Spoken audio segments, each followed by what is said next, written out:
معكم الدكتور سند فؤاد محمد، الأستاذ المساعد في كلية الفنون الجميلة قسم التصميم الفرع الطباعي. أعزائي المتلقين، أعزائي المشاهدين، أعزائي الطلبة، أعزائي الحضور، اليوم نتكلم عن خاصية جديدة للإعلان. هذه الخاصية تتكلم وتبلور في حجم الإعلان. بالطبع كلما يكون الإعلان بحجم كبير كلما كان له دافع أكبر، استنتاج أكبر، عملية استيعاب أكبر للمعلومات التي تخص العنوان. لذلك تعتبر من الخصائص البصرية للإعلان هو حجم الإعلان. في الحقيقة أن حجم الإعلان في الصور والرسوم المستخدمة في الإعلان تلعب دورا كبيرا في الإعلان، حيث يفوق تأثيره وفعاليته دور الكلمات التقريرية عن مضمونه، ولذلك أصبحت الرسوم والصور جزءا تعبيريا وتشكيليا وعضويا في كل الإعلانات على اختلاف أنواعها لقدراتها على جذب العين والانطباع في ذهن القارئ بطبيعة لا تملكها الكلمات. في الحقيقة هذه الإعلانات حينما تكون إعلانات مرئية، إعلانات فعلية، تكون أكثر استيعاب من الكلمات المكتوبة، حيث تبقى في ذهن القارئ بطريقة لا تمتلكها تلك الكلمات. فالإعلان يعتبر عملا فنيا يمتع عين القارئ بتشكيلته الجمالية، وتعتبر الصور عملية رائجة ورخيصة وجذابة في مجال الإعلانات، وذلك لتأثير الصورة المباشرة على مخيلة الجماهير. وكلما زادت الصور قوتها سهلت استيحاء مخيلة الجماهير وازدادت ميلها إلى الإعلان. وفي كثير من الإعلانات يعتمد ويعمد المصنع على استخدام صورة لا ترتبط بمضمون الإعلان، وإنما يستخدمها فقط لجذب المتلقي وإثارة اهتمامه، ومن ثم يبدأ بقراءة الإعلان ليعرف مضمونه لما لها من تأثير مباشر في عين القارئ. في بعض الأحيان نأتي ونأخذ صورة ليست هي من مضمون الإعلان، وإنما صورة تكون لعملية الجذب لا أكثر، وهذه الصورة يعتمد عليها المصممون في كثير من تصاميمهم وتكويناتهم العلمية. وقد تحتاج بعض الصور والرسوم إلى تحديد مساحة أو حجم إعلاني يجعلها أكثر وضوحا وفاعلية في جذب الانتباه وإثارة اهتمام المستهلك، أي بمعنى المستهلك. فالإعلان عن بعض الأجهزة الكهربائية والأثاث المنزلي وبعض القنوات الفضائية خير مثال على ذلك. ففي إعلان لراديو سوا يحتاج المصمم إلى إشغال صفحتي الوسط في مجلة الإخبار، حيث يعلن عن إذاعة سوا واستخدام صورة ببلدان مختلفة ليخبرنا كيف أن هذه الإذاعة اجتازت المسافات ووصلت إلى جميع أنحاء العالم.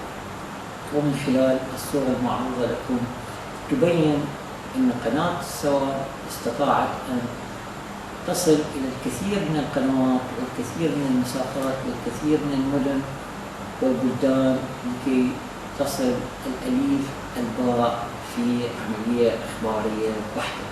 من هذا الجانب نتوقف على المساحة والمكان المخصصين للصور على وظيفتهما اللي هي جذب الانتباه، الفهم، التذكير، التصديق. ونقصد جذب الانتباه وجذب القارئ، الفهم استيعاب القارئ، التذكير وهي عملية فحص المادة، التصديق وهو التكوين الأهم في تلك العمليات وهو تصديق الإعلان، ومن ثم على علاقتهما بالنص أو بعض أجزائه. فيفضل للصورة الجذابة الانتباه أن تكون كبيرة ما أمكن، وأن تكون فوق العنوان أو معه أو تحته. بالطبع حينما تكون الصورة كبيرة أو الإعلان كبير يحتاج أن يأخذ مسافة أوسع. تلك المسافة تعطي للقارئ صورة تصديقية أكثر دقة وأكثر جمالية وأكثر حدة في عملية جذب القارئ وجذب القراء لما تحتويه هذه المواد من عملية فعلية. قد تكون هذه العملية هي فعلية ضمن صورة أو فعلية ضمن حدث في الصورة. وكما قلنا وما كان سابقا في الإعلانات التي نراها في العديد من المدن في الشوارع أو في محطات وقوف الباصات نلاحظ هناك صورة كبيرة لفعل معين، قد تكون فعل معين بصورة أصغر. ونقصد هنا كلما كانت الصورة الإعلانية كبيرة التي تحتوي على الإعلان كلما صدقت أكثر وكلما كانت جذابة أكثر وذات فحوى إعلانية أكثر. وكما يقول اختصاصيون في الإعلان: صورة واحدة أثمن وأغنى من 10,000 كلمة. ونقصد هنا الصورة الإعلانية التي تحتوي على الكثير من المعاني. هذه المعاني قد تكون جذابة، قد تكون ذات معنى، وقد تكون أكثر فحوى. ففي إعلان لساعات مثل رولكس اكتفى المصمم بوضع صورة لساعة رولكس فقط بحجم كبير وسط الصفحة، واسم رولكس في الزاوية أعلى اليمين، لأن هذه الماركة غنية عن التعريف والتأكيد. في الحقيقة هناك ماركات للعديد من التكوينات التجارية، مثلا الساعة المستخدمة رولكس. هذه الساعة تعتبر ماركة من الماركات العالمية المهمة التي تأخذ صدى معين في العديد من الأماكن في العديد من المجالات. قد تكون كلمة رولكس وحدها تكفي لعنوان كبير لساعة كبيرة ذات صدى كبير، ولكن حينما تكون الصورة ضمن العنوان تعطي دلالة أكثر وجمالية أكثر وتحديد أكثر. إن توظيف الصورة ومعالجاتها من حيث إعدادها ومواقعها وأحجامها يضفي إلى الصفحة التجدد ويدفع عنها الجمهور. هذه الصورة حينما تدخل على العنوان تعطي حركة، أي بمعنى أكشن للمادة. هذه الحركة تعطي جمالية أكثر ودقة أكثر وصورة وناظرة أكثر، لأن الصورة ممكن تتحدث عن الآلاف من الكلمات التي تكتب، وهي أسرع في الوصول إلى قلب المتلقي وعقل المتلقي. وتستخدم أشكال مختلفة للصور، فمنها الأشكال المستطيلة والمربعة وهي أشكال تقليدية، وتستعمل الأشكال الدائرية والمفرغة التي تخلق علاقة مجسمة مع سطح الصفحة وتعطي دلالات العمق الفضائي في الصفحة المطبوعة.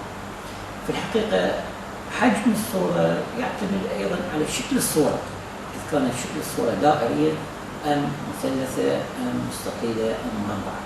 هذا الشكل يحتاجه المتلقي لكي يضفي له أهمية وقابلية بحتة، وكما موضح في الشكل الأعلى، حيث تكون هذه الصورة ذات تكوينين: التكوين الأول هو تكوين الفضاء، والتكوين الثاني هو الفضاء بحد ذاته. الكثير يعتبر الأشكال الهندسية أشكالا اعتيادية، ولكنها في الحقيقة في التصميم أشكالا مهمة، أشكالا تضيف شكلا لشكل آخر، شكل داخل شكل، حيث الفضاء الخارجي يولد فضاء داخلي. هذا الفضاء يولد متعة للناظر وتأكيد للناظر على فحوى الإعلان.